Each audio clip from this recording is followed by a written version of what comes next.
پورا معافی کا مہینہ ہے کہ دوزخ کے دروازے بند ہو جاتے ہیں، جنت کے دروازے کھول دیے جاتے ہیں، شیطان قید. آپ دیکھتے نہیں نمازی کیوں بڑھ جاتے ہیں رمضان شریف میں؟ کہ وہ نامراد قید ہو جاتے ہیں. تو کسی کو زنجیروں میں باندھا ہو وہ چل تو نہیں سکتا، چھوڑ دو زنجیریں تو چل پڑے گا. تو اللہ تعالی ہم سب کی حفاظت فرمائے. کوئی دعویٰ نہ کرے، لیکن جو تھوڑا سا غفلت میں ہوتا ہے تو ایمان کمزور ہوتا ہے، انہوں تو شیطان بن کے جامع نہیں دینے. جمعے جاواں گے، جمعے کئی جمعہ بھی نہیں پڑھتے، عید تے جاواں گے، کوئی عید بھی نہیں پڑھتا. یہیں یہ ایک نگینہ سینما کے مالک نے بیان کروایا تھا اور اس نے بعد میں اس سینما کو گرا دیا. آج کل وہ کینیڈا میں ہوتا ہے. تو وہ سینمے کا جو تھا نا مینیجر، وہ میرے پاس آیا، کہا مولانا آج میں پہلی نماز پڑھی ہے. وہاں ہم نے مغرب کی نماز پڑھی، اس کے بعد بیان ہوا. بیان کے بعد وہ اتنا ہنگامہ ہوا کہ رش بہت تھا تو وہاں نماز پڑھی نہیں جا سکے. ہم نے کہنے لگا میں چل رہا تھا میرے ساتھ ساتھ، مولانا آج میں پہلی نماز پڑھی. میں نے کہا کیا مطلب؟ کہا جی یہی کہ آج زندگی دی پہلی نماز پڑھی. ہوگا راؤنڈ اباؤٹ 40-45 سال کا. میں کہا پہلی نماز؟ ہاں جی پہلی نماز. جمعہ پڑھے؟ نہیں کدی نہیں. عید؟ نہیں کدی نہیں. آج پہلی نماز توڑے پیچھے پڑھی ہے. شیطان جب قید ہوتا ہے تو زنجیریں کھل جاتی ہیں تو نمازی بڑھنا شروع ہو جاتا ہے. اس کے بعد جو گھٹتے ہیں نا تو شیطان کی وجہ سے نہیں، اپنی عادت اور سستی کی وجہ سے. پہلے 2-3 دن بڑا جوش ہوتا ہے، پھر اس کے بعد گھٹتے ادھے کو پھر نکل جاندے ہیں، ادھے رہ جاندے ہیں. تو تراویح میں بھی پہلے پوری مسجد بھرے گی، پھر ایک صف جائے گی، پھر دوسری جائے گی، پھر تیسری جائے گی. تو بھائیو یہ رمضان آ رہا ہے. دیکھو میں ہاتھ جوڑتا ہوں، نماز 5 وقت سارا سال فرض ہے، لیکن روزے کی برکت سے کیا ہوتا ہے؟ شیطان قید ہو جاتا ہے تو وہ سارے بھاگے آ رہے ہوتے ہیں. اللہ سے مانگ لو اس رمضان میں کہ یا اللہ ایسی توفیق دے کہ موت تک نماز نہ چھوٹے. رمضان میں بہت سے لوگ رشوت لینا چھوڑ دیتے ہیں کہ نہیں جی ہن رمضان شریف آ گیا. رمضان شریف بھی تو آیا ہے، لیکن اصل میں شیطان قید ہوا ہے تو اب کہہ رہے نہیں ہوں رشوت نہیں لینی، مہینے بعد لواں گے. ڈنڈی مارنے والا کہتا ہے نہیں صحیح تولنا ہے، پھر رمضان تو بعد کٹھی کسر کر لواں گے. وہ کیا وجہ ہے پیچھے؟ ایک تو رمضان کی برکات ہیں، اور ایک شیطان کا قید ہونا ہے، اور ایک جنت کے دروازوں کا کھل جانا، دوزخ کے دروازوں کا بند ہونا، اللہ کے عرش کا پہلے آسمان پہ مستقل ڈیرا ڈال دینا، اور پھر اعلان کرنا ہے کوئی بخشش آنے والا ہے، کوئی معافی مانگنے والا ہے، کوئی توبہ کرنے والا ہے، کوئی جنت مانگنے والا ہے، کوئی دنیا مانگنے والا. آؤ مانگو. اور ایک فرشتہ اعلان کرتا ہے اے بھلائی کے چاہنے والے شاباش آگے بڑھ. اور دوسرا فرشتہ اعلان کرتا ہے اے برائی کے کرنے والے بس کر اور واپس آ جا، بس کر اور واپس آ جا. رمضان کا مطلب ہے جل جانا. رمضان کے لفظ کا مطلب ہے جل جانا. جلنے کا مطلب کیوں ہے اس میں؟ کہ رمضان میں اللہ سارے گناہوں سے اپنے بندوں کو پاک کر دیتا ہے اور ان کے گناہوں کو جلا دیتا ہے، جس سے وہ پاک ہو کر جیسے سونا آگ میں جل کے خالص ہو کے باہر آتا ہے، روزہ رکھنے والا بھوک کی آگ میں جل کے خالص ہو کے باہر آ جاتا ہے، اللہ اس کے سارے گناہ معاف فرماتا ہے. دھیان نال سنیں، سب سے اعلیٰ درجے کا مسلمان، میرے نبی کا جواب، جو سارا دن مصلی پہ بیٹھا رہے، جو ہر سال حج عمرہ کرے، جو مسجد سے نہ نکلے، جو رات کو قرآن پڑھے، دن میں روزے رکھے. نہیں، سنو غور سے سنو. من سلم المسلمون لسانہ ویدہ، سب سے اعلیٰ درجے کا مسلمان فیصلہ بات کا وہ ہے جو اپنے مسلمانوں کو تکلیف نہ پہنچائے، جو ہاتھ اور زبان سے کسی کو تکلیف نہ پہنچائے، وہ سب سے اعلیٰ درجے کا مسلمان ہے. کیا بات. میرے نبی سے ایک صحابی نے پوچھا یا رسول اللہ، ہمارے محلے میں ایک خاتون رہتی ہے، رات کو تہجد پڑھتی ہے، دن میں روزے رکھتی ہے، پر اس کی زبان بہت سخت ہے، بہت بےزتی کرتی. آپ نے کہا جہنم میں جائے گی. کہا جی ایک خاتون ہے جو نہ نفلی روزہ لیکن اس کی زبان کا بول بڑا میٹھا ہے، کہا وہ جنت میں جائے گی. تو سب سے اعلیٰ درجے کا مسلمان کون ہے جو کسی کو تکلیف نہ پہنچائے؟ پھر اس نے پوچھا ای الایمان افضل، سب سے اعلیٰ درجے کا مومن کون ہے؟ تو آپ نے فرمایا حسن الاخلاق، جس کے اخلاق اچھے ہوں وہ سب سے اعلیٰ درجے کا ایمان والا ہے. کیونکہ تکلیف نہ پہنچانا اخلاق کی ایک صفت ہے اور اخلاق کی بے شمار اقسام. میرے نبی نے فرمایا اچھے اخلاق 360 صفات کا نام ہے. ایک صفت بھی کسی مسلمان مرد عورت کے اندر ہوگی تو جنت میں چلا جائے گا. سامنے ابو بکر بیٹھے تھے، کہنے لگے یا رسول اللہ کو میرے اندر بھی ہے؟ تو آپ نے فرمایا تیرے اندر ساری ہے، ساری تیرے اندر ساری. تو ابتدا بھی بتا دی، انتہا بھی بتا دی. اور عبادت بھی مسلمان کو اخلاق تک پہنچاتی ہے. اب سنو قرآن سے، اللہ تعالیٰ انسان کسے کہتا ہے؟ ایمان والوں.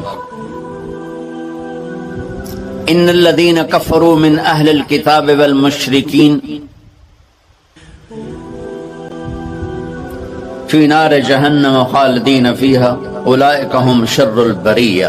سب سے بدترین مخلوق وہ ہے جو اللہ کو نہ مانے، جو اللہ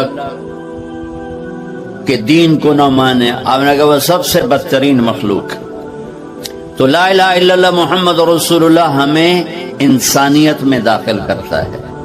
انسان ہے ہی وہ جو لا الہ الا اللہ محمد الرسول اللہ کا کلمہ پڑھتا ہوں میرے رب کے نزدیک. نماز کیا ہے؟ نماز کیا ہے؟ بول بھائی. ہاں میرا اللہ کہتا ہے ان الصلاۃ تنہا. اب آئی نہیں چل رہا.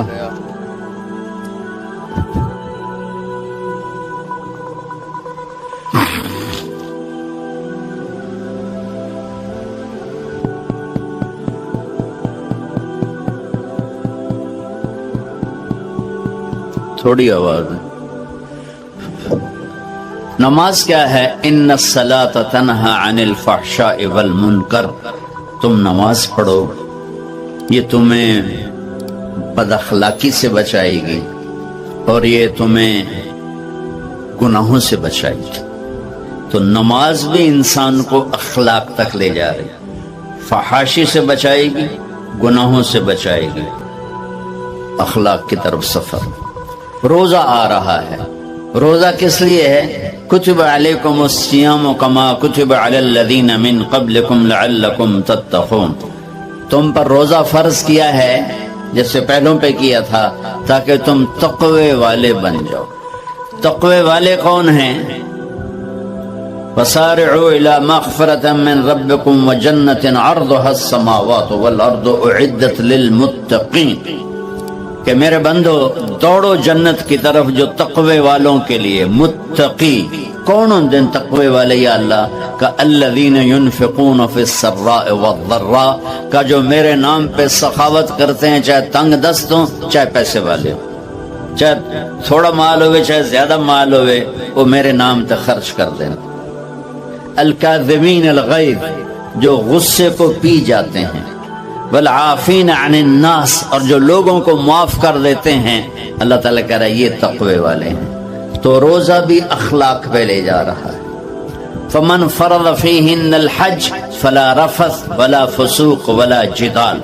میرے رب نے کہا حج کا ارادہ کر لیا ہے تو زبان کی گندی، زبان کا گندا لہجہ اور زبان کے گندے بول سے بچو، لڑائی سے بچو، گناہوں سے بچو.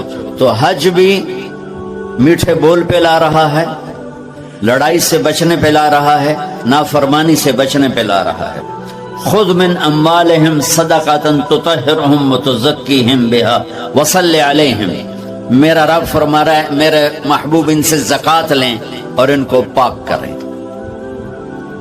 اور ان کا تزکیہ کریں، ان کو ایک اچھا انسان بنائیں۔ زکوٰۃ ہو اخلاق بنتے ہیں، روزہ ہو اخلاق بنتے ہیں، حج ہو اخلاق بنتے ہیں، نماز ہو اخلاق بنتے ہیں، کلمہ ہو انسان بنتا ہے۔ یہ اتنا زور کیوں دیا ہے اخلاق پر کہ میرے بھائیو، اچھا معاشرہ جو وجود میں آتا ہے وہ ایک دوسرے کو معاف کرنے سے وجود میں آتا ہے۔ مسجد نماز کے لیے ہے، اور نماز ایک انفرادی عمل ہے جو کر کے میں گھر چلا جاتا ہوں، دفتر چلا جاتا ہوں، پڑھوں نہ پڑھوں، نہ پڑھنے کا گناہ مجھ پر، پڑھنے کی نیکی مجھ پر۔ لیکن اگر میرے اخلاق برے ہیں، روزہ میری چیز ہے، رکھوں اجر، نہیں رکھوں پکڑ، زکوٰۃ دے دوں اجر نہ دوں پکڑ، حج کر لوں اجر نہ کروں پکڑ۔ صرف میری ذات سے کے گرد ہے نماز بھی، روزہ بھی، حج بھی، زکوٰۃ بھی۔ لیکن برے اخلاق جتنا معاشرے میں میرا اثر ہے وہاں سب تباہی پھیلا دیں، اور اچھے اخلاق جتنا معاشرے میں میرا اثر ہے وہاں خوبصورتی کو پھیلا دیں۔ عبادت چھپ جاتی ہے۔ میں نے فجر پڑھی ہے کہ نہیں پڑھی آپ کو پتا ہے؟ بولو، آپ نے پڑھی ہے یا نہیں پڑھی؟ مجھے کوئی پتا ہے نہیں ہے۔ لیکن یہاں بیٹھ کے اللہ نہ کرے میں فرقہ واریت کی بات کروں، اور سب کو پتا چلے گا کہ نہیں چلے گا کہ مولوی اگلا رہا ہے، اور یہاں بیٹھ کے میں محبت کی بات کروں تو آپ کو پتا چلے گا کہ نہیں چلے گا کہ یہ محمد مصطفیٰ صلی اللہ علیہ وسلم والے اخلاق بتا رہا ہے۔ تو اخلاق چھپتے نہیں، برے ہوں یا اچھے ہوں، ظاہر ہوتے ہیں۔ اور سب سے زیادہ اس آدمی کا خاندان، جس آدمی کو بدتمیزی کی عادت ہے، وہ بیوی کے دل کو برباد کر دے گا، ماں باپ کے دل کو برباد کر دے گا، اولاد کو برباد کر دے گا، دوستوں کو، نوکروں کو برباد کر دے گا۔ اس کے نوکر سامنے کہیں گے میاں صاحب، شیخ صاحب، سیٹ صاحب، خان صاحب، اتھے جا کے گالی کڈھن گے۔ اور جس کے اخلاق اچھے ہوتے ہیں وہ اپنے گھر کو خوبصورت بنا دیتا ہے، رشتوں کو خوبصورت بنا دیتا ہے، ملازموں کو خوبصورت بنا دیتا ہے، اپنے کاروبار کو، اپنی زندگی کو، ہر پہلو اس کا خوبصورت ہو جاتا ہے۔ اچھے اخلاق لباس کی طرح ہیں جو میرا ہر عیب چھپا لیتے ہیں، اور برے اخلاق ننگے آدمی کی طرح ہے جس کا ہر عیب سامنے آ جاتا ہے۔ اور اللہ کی رحمت اتنی طاقتور ہے کہ میرا رب فرماتا ہے، یہ تو میں نے 5 غلطیاں بتائی ہیں، لیکن میرا رب فرماتا ہے میرا بندہ، میں تجھے عمر بھی دیتا ہوں، طاقت بھی دیتا ہوں، تو اتنے گناہ کر کے زمین فیصل آباد کی سے اٹھا کر آسمان کی چھت کو لگا دے، ساری دنیا گناہگار ہو جائے نا تو آسمان کیا چاند تک بھی گناہ نہیں جا سکتے۔ اور میرا اللہ کہہ رہا ہے ایک مرد عورت اتنے گناہ کرے کہ آسمان کی چھت کو لگا دے، پھر صرف ایک دفعہ مجھے کہے یا اللہ معاف کر، تو میں سارے ہی معاف کر دوں۔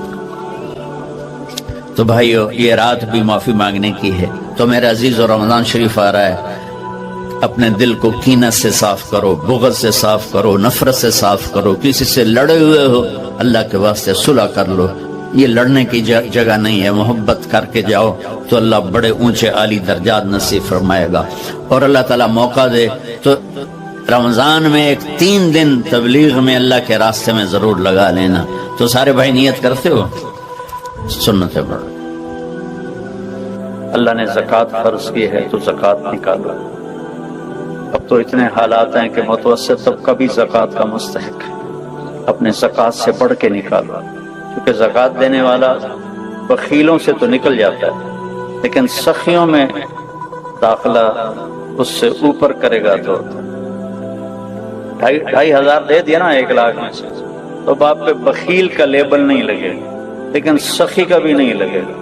اوپر 54 خرچ کر دو تو ایک سٹیپ آپ آ جائیں، سخی بن کے زندگی گزارو۔ لوگوں پہ خرچ کرنے کا مزہ بہت ہے، جوڑنے کے مزے سے زیادہ لگانے کا مزہ ہے۔ تو رمضان آ رہا ہے، خرچ کریں، زکوٰۃ سے بڑھ کر دیں، انتہائی ضرورت مند ہیں ہمارے لوگ۔